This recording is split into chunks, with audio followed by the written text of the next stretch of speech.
We have reached the end of yet another legislative session. Senator, what would you say are some of the highlights from this year's legislative session? Maybe just recessing, that way the people at home are safe. But we are finished for the year. I had a pretty good year, passed some good bills, but as an overall group, we did some good things. Never get as much done as you want to get done, but that's a matter of opinion for different people. Probably the biggest thing, the most controversial thing in certain ways, was a heartbeat bill, anti-abortion bill. And so that was a big thing. We got it passed. I have people that write in, say we didn't do enough. Other people write in, say we emails in, say we did too much, so that you can never make all the people happy all the time. That was a huge win for the pro-life people and makes us one of the most restrictive states in the nation for abortions. And it's something that other states have done, or at least a variation of that as well. Is this version of the heartbeat bill similar to other states? Or it's similar to some. I haven't seen them all, but it's similar to, they say ours is as restrictive or more restrictive than any others. So it's probably comparable to Alabama's. I'm not sure what all's in there. What it's going to do is going to force it to go to the Supreme Court, in my opinion, what I've been told, and where they'll have to rule on Roe versus Wade.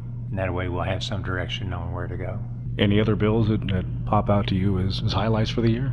Well, I carried several. One of them that I really liked was Senate Bill 83, which wasn't a big thing, but it turned out to be a big thing because it got the Family Farm Protection Act in there. Judge Evans was really good about talking me through this. It's actually his idea, but I was able to get passed out of the Senate and get it back over there. Basically, quick explanation, the families go into court proceedings for petition of an estate. They go in as a family and friends, and they all walk out mad. And so this gives the judges a direction to go to make it a little bit more organized, make it uniform. The law had been studied for 3 years by a uniform law journal text, and so that's where it actually kind of originated at, with a lot of input. So it was a good bill once we found everything was in it, and that'll be a huge thing. There's other things, child relocation. I did that, made it easier for people to know where their kid was going to be if there was a divorce that happens to take place. Hopefully it doesn't. Did several ag bills that were big that they appreciated. One was an egg bill that you wouldn't think would amount to a lot, but it did. Most of they asked me to carry other stuff from Department of Agriculture, which I did, and a lot of it was just renewal fees. There was no fee increases in anything,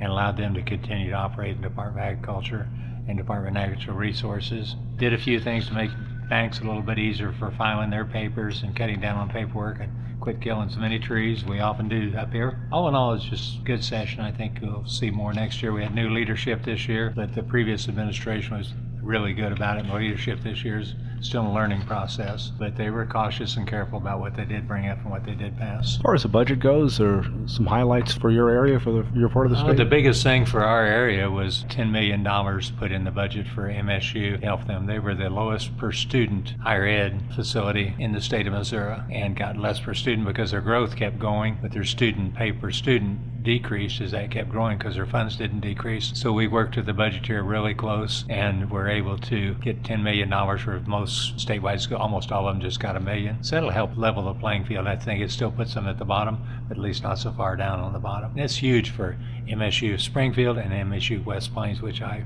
represent. Probably the biggest thing in the budget, just amazed me the short time I've been up here, is how much it's grown over the years and continues to grow. A lot of it's just federal requirements and the Medicaid rolls.